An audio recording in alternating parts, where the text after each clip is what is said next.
Allah is called what? Nur samawati wal ard. Is nur something experienced by people? Yeah.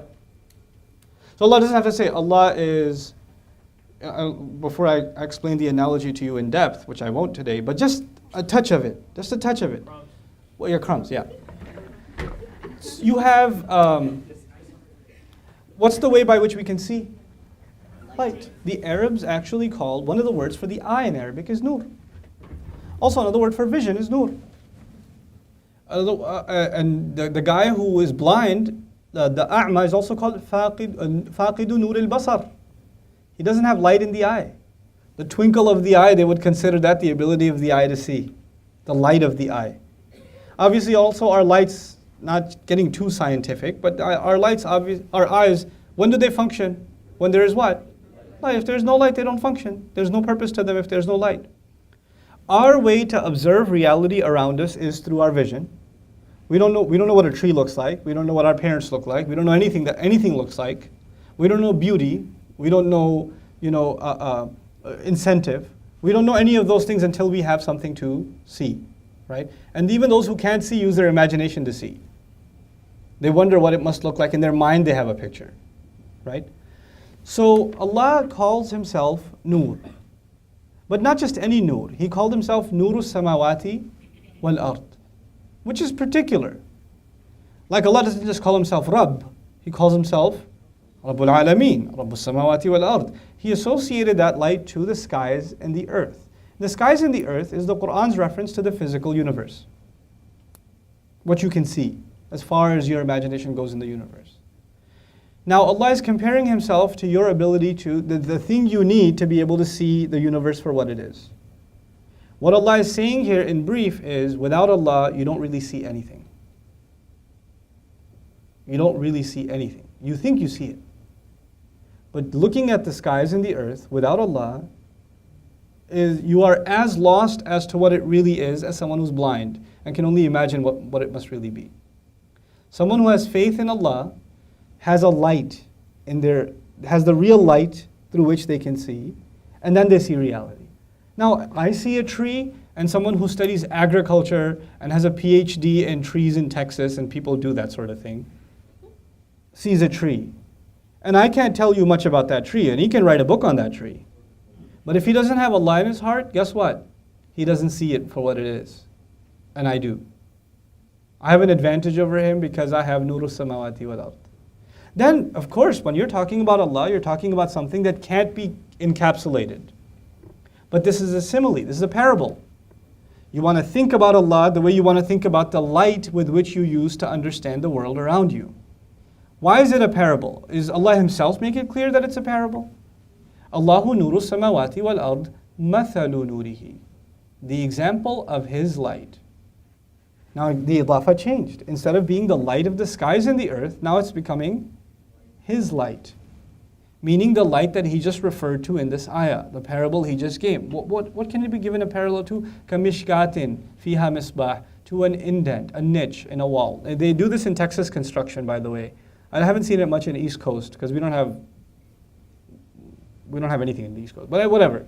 We're short on space. We don't have a lot of new construction. Everything's congested already, right? So a lot of the country where you have bigger and older cities, you don't get a lot of new construction and design and things like that. You just work with what you have.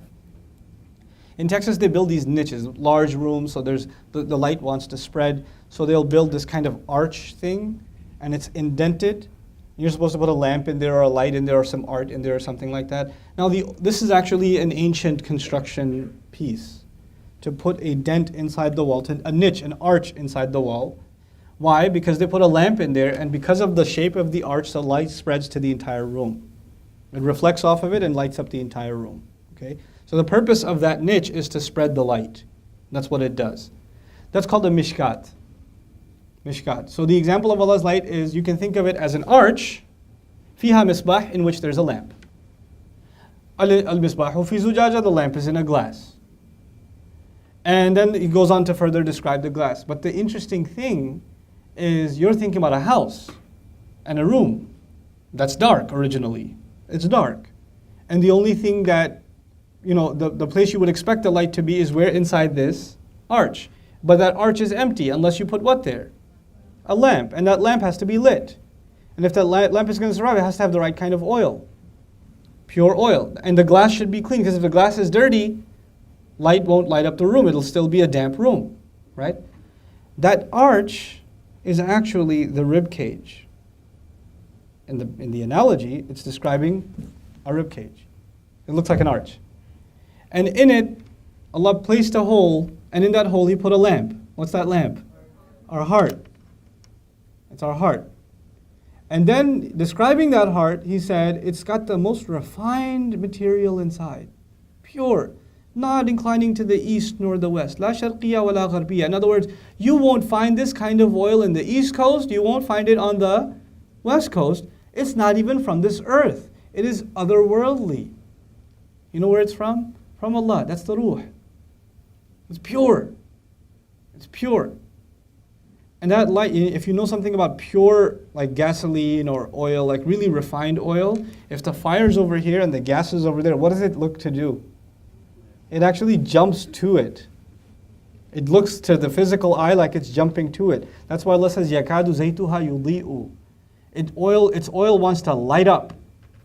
And it's beautiful that He said yudi'u and He didn't say yuniru. Yuniru, He wants to get on fire. It wants to set on fire. But He said He wants to light up. It wants to light up. And then it's interesting that He said yudi'u also and not yunawwiru or yunawwaru. Now, you know what it means? The word from nur. But yudi'u comes from the word daw. Daw is also light. Nur is also light. But Allah says, هُوَ الَّذِي جَعَلَ الشَّمْسَ ضِيَاءً وَالْقَمَرَ نُورًا. He made the shams diya and He made the qamar nur. Nur is light that doesn't have any burning in it. There's no heat in it. Daw is light that has burning in it. The light of Allah is nur. The light you feel inside, some of it, it's not entirely nur, it's got an element of what? Daw in it. Why? Because when we experience that light, there's going to be some pain. There's going to be some burning. There's going to be some sacrifices. There's an element of difficulty inside the word yuli. وَلَوْ لَمْ تَمْسَسْهُ نَارٌ. Then Allah says, نُورٌ عَلَى نُور. Nurun ala nur, light upon light. Famous phrase, right? Light upon light. It's used in MSA flyers all the time, light upon light. What in the world does that mean? This lamp inside, this heart inside, Allah put light in it before we even got here. And then there's the light of revelation Allah sends. That's the light, that's also called light. فَأَمِنُوا بِاللَّهِ وَرَسُولِهِ وَالنُّورِ الَّذِي أَنزَلْنَا. Believe in Allah the Messenger and the light that we sent down. Okay, now we're learning Allah is the way by which you see reality. We're also learning revelation is the way by which you see reality. But Allah says, this light, the light outside, will not be of any benefit if your eyes are closed or if you're blind. And what's the lamp you need inside? The heart. So He says, when this clean heart means this light that was put inside meets that light of revelation, then the two lights collide and the entire entity of the human being inside of him is lit up. And He calls it nurun, ala light upon light. There's light on top of the light you already have inside. And this person gets lit up. The darkness inside them goes away. The sadness inside them goes away. The fears inside them go away. The jealousy inside them goes away. It's light upon light. Nurun ala nur. And then you're sitting there listening to that like, whoa. يَهْدِ اللَّهُ لِنُورِهِ مَن يَشَاءُ. Allah guides to His light. No, He says, مَن يَشَاءُ.